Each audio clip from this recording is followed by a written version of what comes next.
ಎಲ್ರಿಗೂ ನಮಸ್ಕಾರ ಸ್ನೇಹಿತರೆ. ವೈದಿಕ ಜ್ಯೋತಿಷ್ಯದಲ್ಲಿ ಗ್ರಹಣಗಳಿಗೆ ವಿಶೇಷ ಪ್ರಾಮುಖ್ಯತೆ ಇದೆ. ಯಾಕಂದ್ರೆ ಗ್ರಹಣಗಳು ಎಲ್ಲಾ ರಾಶಿ ಚಕ್ರ ಚಿಹ್ನೆಗಳಿಗೆ ಸೇರಿದ ಜನರ ಜೀವನದಲ್ಲಿ ಬದಲಾವಣೆಗಳನ್ನ ತರುತ್ತವೆ. ಹಿಂದೂ ಕ್ಯಾಲೆಂಡರ್ ಪ್ರಕಾರ ವರ್ಷದ ಮೊದಲ ಚಂದ್ರಗ್ರಹಣವು ಮಾರ್ಚ್ 25ರಂದು ಹೋಳಿ ದಿನದಂದು ಸಂಭವಿಸಿತು. ಈ ವರ್ಷದ ಎರಡನೇ ಚಂದ್ರಗ್ರಹಣ ಸೆಪ್ಟೆಂಬರ್ 18ರಂದು ಸಂಭವಿಸಲಿದೆ. ಇದು ಈ ವರ್ಷದ ಕೊನೆಯ ಗ್ರಹಣವಾಗಿರುತ್ತೆ. ಆದರೆ ಈ ಚಂದ್ರಗ್ರಹಣವು ವಿವಿಧ ರಾಶಿ ಚಕ್ರ ಚಿಹ್ನೆಗಳಿಗೆ ಸೇರಿದ ಜನರ ಮೇಲೆ ವಿಭಿನ್ನ ಪರಿಣಾಮಗಳನ್ನು ತೋರಿಸುತ್ತೆ. ಈ ಗ್ರಹಣವು ಕೆಲವು ರಾಶಿ ಚಕ್ರ ಚಿಹ್ನೆಗಳಿಗೆ ಅದೃಷ್ಟವನ್ನ ತರುತ್ತೆ ಅಂತ ಜ್ಯೋತಿಷ್ಯಗಳು ಹೇಳ್ತಾರೆ. ವಿಶೇಷವಾಗಿ ದಂಪತಿಗಳ ನಡುವಿನ ಪ್ರೇಮ ವಿಷಯಗಳು ಅಥವಾ ವಿವಾದಗಳ ಬಗ್ಗೆ ಚಿಂತೆ ಮಾಡುವವರಿಗೆ ಪರಿಹಾರವನ್ನ ಹೊತ್ತು ತರುತ್ತೆ ಅಂತ ತಿಳಿದುಕೊಳ್ಳೋಣ ಬನ್ನಿ. ಅದಕ್ಕೂ ಮುನ್ನ ಸ್ನೇಹಿತರೆ, ನೀವಿನ್ನು ನಮ್ಮ ಚಾನಲ್ಗೆ ಸಬ್ಸ್ಕ್ರೈಬ್ ಆಗಿಲ್ಲ ಎಂದಾದ್ರೆ ಕೂಡಲೇ ಸಬ್ಸ್ಕ್ರೈಬ್ ಮಾಡ್ಕೊಳ್ಳಿ. ಹಾಗೇನೆ ವಿಡಿಯೋಗೆ ಒಂದು ಲೈಕ್ ಮಾಡಿ, ವಿಡಿಯೋ ಸ್ಕಿಪ್ ಮಾಡದೆ ಕೊನೆಯವರೆಗೂ ನೋಡಿ. ಚಂದ್ರಗ್ರಹಣ ಸಮಯ. ಈ ಬಾರಿ ಭಾದ್ರಪದ ಮಾಸದ ಹುಣ್ಣಿಮೆಯಂದು ವರ್ಷದ ಎರಡನೇ ಚಂದ್ರಗ್ರಹಣ ಸಂಭವಿಸಲಿದೆ. ಈ ಚಂದ್ರಗ್ರಹಣವು ಸೆಪ್ಟೆಂಬರ್ 18ರಂದು ಬೆಳಿಗ್ಗೆ 6:11ಕ್ಕೆ ಪ್ರಾರಂಭವಾಗುತ್ತೆ ಮತ್ತು ಸೋಮವಾರ ಬೆಳಿಗ್ಗೆ 10:17ಕ್ಕೆ ಕೊನೆಗೊಳ್ಳುತ್ತೆ. ಅಂದಹಾಗೆ ವರ್ಷದ ಎರಡನೆಯ ಚಂದ್ರಗ್ರಹಣವು ಭಾರತದಲ್ಲಿ ಗೋಚರಿಸುವುದಿಲ್ಲ. ಸೂತಕ ಕಾಲವೂ ಇರೋದಿಲ್ಲ. ಆದರೆ ಈ ಗ್ರಹಣವು ಎಲ್ಲಾ ರಾಶಿ ಚಕ್ರ ಚಿಹ್ನೆಗಳ ಮೇಲೆ ಪರಿಣಾಮ ಬೀರುತ್ತದೆ. ಮೇಷರಾಶಿ. ವರ್ಷದ ಎರಡನೇ ಚಂದ್ರಗ್ರಹಣದಿಂದಾಗಿ ಮೇಷರಾಶಿಗೆ ಸೇರಿದ ಜನರ ಕುಟುಂಬ ಜೀವನವು ಶಾಂತಿ ಮತ್ತು ಸೌಹಾರ್ದತೆಯಿಂದ ಕೂಡಿರಲಿದೆ. ಆದರೆ ಕೆಲಸ ಮತ್ತು ವ್ಯಾಪಾರ ಮಾಡುವ ಮೇಷರಾಶಿಗೆ ಸೇರಿದ ಜನರು ಕಷ್ಟ ಮತ್ತು ಒತ್ತಡದಿಂದ ಕೂಡಿದ ಪರಿಸ್ಥಿತಿಯನ್ನ ಎದುರಿಸಬೇಕಾಗಬಹುದು. ಈ ಅವಧಿಯಲ್ಲಿ ಮೇಷರಾಶಿಯವರು ತಮ್ಮ ಆರೋಗ್ಯದ ಬಗ್ಗೆ ಹೆಚ್ಚಿನ ಕಾಳಜಿ ವಹಿಸಬೇಕು. ಇಲ್ಲದಿದ್ದರೆ ನಿಮ್ಮ ಆರೋಗ್ಯ ಸ್ಥಿತಿ ಹದಗೆಡಬಹುದು. ವೃಷಭ ರಾಶಿ. ವೃಷಭ ರಾಶಿಯ 12ನೇ ಮನೆಯಲ್ಲಿ ಚಂದ್ರಗ್ರಹಣ ಸಂಭವಿಸಲಿದೆ. ಹಾಗಾಗಿ ಈ ರಾಶಿಗೆ ಸೇರಿದ ಜನರು ಆರ್ಥಿಕ ವಿಷಯಗಳಿಗೆ ಸಂಬಂಧಿಸಿದಂತೆ ಸಾಕಷ್ಟು ಕಷ್ಟವನ್ನ ಎದುರಿಸಬೇಕಾಗಬಹುದು. ನೀವು ಈ ಸಮಯದಲ್ಲಿ ಮಾನಸಿಕ ಯಾತನೆ ಅಥವಾ ಒತ್ತಡವನ್ನು ಹೆಚ್ಚಾಗಿ ಅನುಭವಿಸುವಿರಿ. ವೃಷಭ ರಾಶಿಗೆ ಸೇರಿದ ಜನರು ಯಾವುದಾದ್ರೂ ಹೊಸ ಕೆಲಸವನ್ನ ಶುರು ಮಾಡಬೇಕೆಂದಿದ್ರೆ ಈ ಅವಧಿಯಲ್ಲಿ ಬಹಳ ಎಚ್ಚರಿಕೆಯಿಂದ ಇರೋದು ಅತಿ ಮುಖ್ಯ.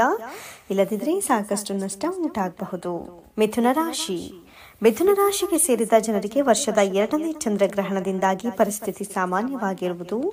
ಆದರೆ ನೀವು ನಿಮ್ಮ ಎಚ್ಚರಿಕೆಯಿಂದ ಇರುವುದು ಮತ್ತು ಕೆಲಸದ ಸ್ಥಳದಲ್ಲಿ ಬೇಜವಾಬ್ದಾರಿತನ ಹೊಂದದೆ ಇರುವುದು ಉತ್ತಮ. ಮಿಥುನ ರಾಶಿಗೆ ಸೇರಿದ ಜನರಿಗೆ ಈ ಸಮಯದಲ್ಲಿ ಉನ್ನತ ಅಧಿಕಾರಿಗಳ ಸಂಪೂರ್ಣ ಬೆಂಬಲ ಲಭಿಸಲಿದೆ. ನೀವು ಅವರೊಂದಿಗೆ ಉತ್ತಮ ಸಂಬಂಧವನ್ನ ಹೊಂದೋದ್ರಿಂದ ನಿಮಗೆ ಹೆಚ್ಚಿನ ಲಾಭವಾಗಲಿದೆ. ತಂದೆಯ ಆರೋಗ್ಯಕ್ಕೆ ಸಂಬಂಧಿಸಿದಂತೆ ನೀವು ಚಿಂತೆಗೆ ಒಳಗಾಗುವ ಸಾಧ್ಯತೆ ಇದೆ. ಹಾಗಾಗಿ ತುಸು ಕಾಳಜಿ ವಹಿಸಿ. ಕಟಕ ರಾಶಿ. ಕಟಕ ರಾಶಿಗೆ ಸೇರಿದ ಜನರು ಈ ಚಂದ್ರಗ್ರಹಣದ ಸಂದರ್ಭದಲ್ಲಿ ಮಹತ್ವಪೂರ್ಣವಾದ ಕೆಲಸಗಳನ್ನು ಮಾಡೋದ್ರಲ್ಲಿ ಬೇಜವಾಬ್ದಾರಿತನವನ್ನ ತೋರಿಸದೆ ಇರೋದು ಒಳ್ಳೆಯದು. ಕಟಕ ರಾಶಿಗೆ ಸೇರಿದ ಜನರು ಈ ಸಮಯದಲ್ಲಿ ಪ್ರಗತಿ ಮತ್ತು ಯಶಸ್ಸನ್ನು ಗಳಿಸಲು ಉನ್ನತ ಮತ್ತು ಅನುಭವಿ ವ್ಯಕ್ತಿಗಳ ಸಲಹೆಯನ್ನ ಪಡೆಯೋದು ಲಾಭದಾಯಕವಾಗಿರಲಿದೆ. ಚಂದ್ರಗ್ರಹಣದ ಸಂದರ್ಭದಲ್ಲಿ ನೀವು ನಿಮ್ಮ ಮಾತು ಮತ್ತು ವ್ಯವಹಾರವನ್ನ ನಿಯಂತ್ರಣದಲ್ಲಿ ಇಟ್ಟುಕೊಳ್ಳುವುದು ಉತ್ತಮ. ಸಿಂಹರಾಶಿ. ವರ್ಷದ ಎರಡನೇ ಚಂದ್ರಗ್ರಹಣದಿಂದಾಗಿ ಸಿಂಹರಾಶಿಗೆ ಸೇರಿದ ಜನರು ಅದೃಷ್ಟದ ಸಂಪೂರ್ಣ ಬೆಂಬಲವನ್ನ ಪಡೆಯುವರು. ಈ ಅವಧಿಯಲ್ಲಿ ನಿಮ್ಮ ಜವಾಬ್ದಾರಿಗಳು ಹೆಚ್ಚಾಗಬಹುದು. ಕೆಲಸವನ್ನ ಮಾಡುವ ಸಿಂಹರಾಶಿಗೆ ಸೇರಿದ ಜನರು ಈ ಚಂದ್ರಗ್ರಹಣದಿಂದ ಉನ್ನತ ಪದವಿಯನ್ನ ಪಡೆಯುವ ಅವಕಾಶ ಲಭಿಸುವುದು. ವ್ಯಾಪಾರವನ್ನು ಮಾಡುವ ಸಿಂಹರಾಶಿಗೆ ಸೇರಿದ ಜನರು ಈ ಅವಧಿಯಲ್ಲಿ ಉತ್ತಮವಾದ ಸ್ಥಾನವನ್ನು ಪಡೆಯುವ ಸಂಭವವಿದೆ. ವೃತ್ತಿ ಜೀವನಕ್ಕೆ ಸಂಬಂಧಿಸಿದಂತೆ ನೀವು ಪ್ರಗತಿಯನ್ನ ಹೊಂದುವ ಯೋಗವಿದೆ. ಸಿಂಹರಾಶಿಯವರ ಹಣಕಾಸಿನ ಪರಿಸ್ಥಿತಿ ಈ ಸಮಯದಲ್ಲಿ ಬಲಗೊಳ್ಳಲಿದೆ.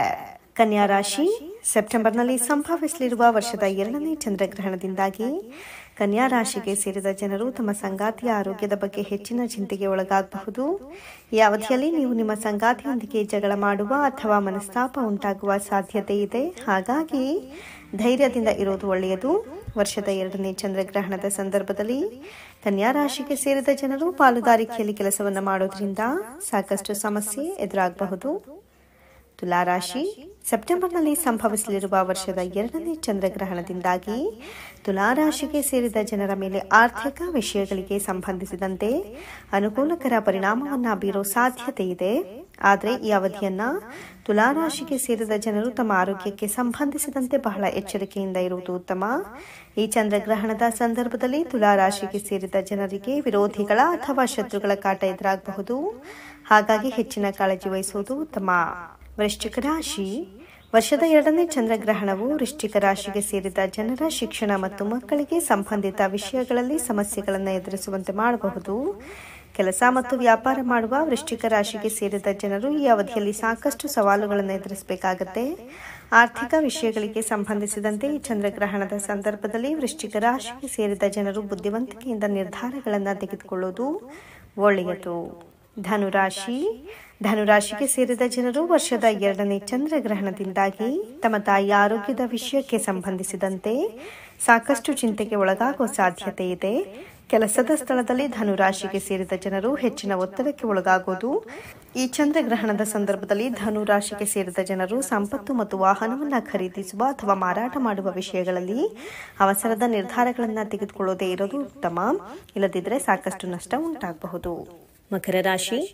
ಸೆಪ್ಟೆಂಬರ್ನಲ್ಲಿ ಸಂಭವಿಸಲಿರುವ ವರ್ಷದ 2ನೇ ಚಂದ್ರಗ್ರಹಣದ ಸಂದರ್ಭದಲ್ಲಿ ಮಕರ ರಾಶಿಗೆ ಸೇರಿದ ಜನರು ಯಾವುದೇ ರೀತಿಯ ಅಪಾಯಕಾರಿ ಕೆಲಸಗಳಲ್ಲಿ ಭಾಗವಹಿಸದೇ ಇರುವುದು ಉತ್ತಮ. ಈ ಸಂದರ್ಭದಲ್ಲಿ ಮಕರ ರಾಶಿಗೆ ಸೇರಿದ ಜನರು ಹಣವನ್ನು ಹೂಡಿಕೆ ಮಾಡುವಾಗ ಬಹಳಷ್ಟು ಯೋಚನೆ ಮಾಡಿದ ನಂತರ ನಿರ್ಧಾರ ತೆಗೆದುಕೊಳ್ಳುವುದು ಒಳ್ಳೆಯದು. ಇಲ್ಲದಿದ್ದರೆ ಧನ ಹಾನಿಯಾಗುವ ಸಾಧ್ಯತೆ ಇದೆ. ಈ ರಾಶಿಗೆ ಸೇರಿದ ಜನರು ಚಂದ್ರಗ್ರಹಣದಿಂದಾಗಿ ಸ್ನೇಹಿತರು ಮತ್ತು ಒಡಹುಟ್ಟಿದವರೊಂದಿಗೆ ಜಗಳ ಅಥವಾ ಮನಸ್ತಾಪ ಉಂಟಾಗುವ ಸಾಧ್ಯತೆ ಇದೆ. ಹಾಗಾಗಿ ಕಾಳಜಿ ವಹಿಸಿ. ಕುಂಭರಾಶಿ.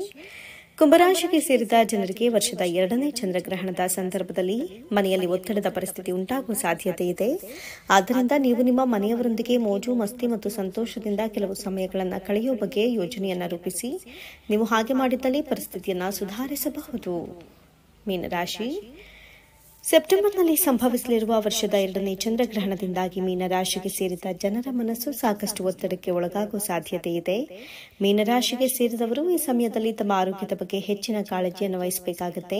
ಮೀನರಾಶಿಗೆ ಸೇರಿದ ಜನರ ಕುಟುಂಬ ಜೀವನದಲ್ಲಿ ಸಾಕಷ್ಟು ಸಮಸ್ಯೆ ಉಂಟಾಗುವ ಸಾಧ್ಯತೆ ಇದೆ. ಹಾಗಾಗಿ ನೀವು ಈ ಅವಧಿಯಲ್ಲಿ ಸಾಕಷ್ಟು ಎಚ್ಚರಿಕೆಯಿಂದ ಇರುವುದು ಒಳ್ಳೆಯದು. ಗ್ರಹಣದ ಸಮಯದಲ್ಲಿ ಈ ಕೆಲಸಗಳನ್ನು ನಿಷೇಧಿಸಲಾಗಿದೆ. ಗ್ರಹಣದ ಸಮಯದಲ್ಲಿ ಪ್ರಯಾಣವನ್ನು ನಿಷೇಧಿಸಲಾಗಿದೆ ಅಂತ ಪರಿಗಣಿಸಲಾಗುತ್ತೆ. ಅಂತಹ ಪರಿಸ್ಥಿತಿಯಲ್ಲಿ ಚಂದ್ರಗ್ರಹಣದ ಸಮಯದಲ್ಲಿ ಯಾವುದೇ ರೀತಿಯ ಪ್ರಯಾಣವನ್ನು ಮಾಡುವುದನ್ನು ತಪ್ಪಿಸಿ. ಚಂದ್ರಗ್ರಹಣದ ಸೂತಕ ಕಾಲದಲ್ಲಿ ಸಾಧ್ಯವಾದಷ್ಟು ಮನೆಯೊಳಗೆ ಇರಿ. ಅದರಲ್ಲೂ ಗರ್ಭಿಣಿಯರು ಗ್ರಹಣದ ಸಮಯದಲ್ಲಿ ಮನೆಯಿಂದ ಹೊರಗಡೆ ಹೋಗಬಾರದು. ಗ್ರಹಣದ ಮೊದಲು ಮತ್ತು ಗ್ರಹಣ ಮುಗಿದ ನಂತರ ಖಂಡಿತವಾಗಿಯೂ ಸ್ನಾನ ಮಾಡಬೇಕು. ಇದು ಗ್ರಹಣದ ಋಣಾತ್ಮಕ ಪರಿಣಾಮವನ್ನು ಬೀರುವುದಿಲ್ಲ ಎನ್ನುವ ನಂಬಿಕೆ ಇದೆ. ಗ್ರಹಣದ ಸೂತಕ ಕಾಲದಲ್ಲಿ ಏನನ್ನು ತಿನ್ನುವುದು ಅಥವಾ ಕುಡಿಯುವುದನ್ನು ತಪ್ಪಿಸಬೇಕು. ಮನೆಯಲ್ಲಿ ಹಾಲು ಉಳಿದಿದ್ರೆ ಕುಶ ಅಥವಾ ತುಳಸಿ ಎಲೆಯನ್ನ ಅದರಲ್ಲಿ ಹಾಕಿಡಬೇಕು.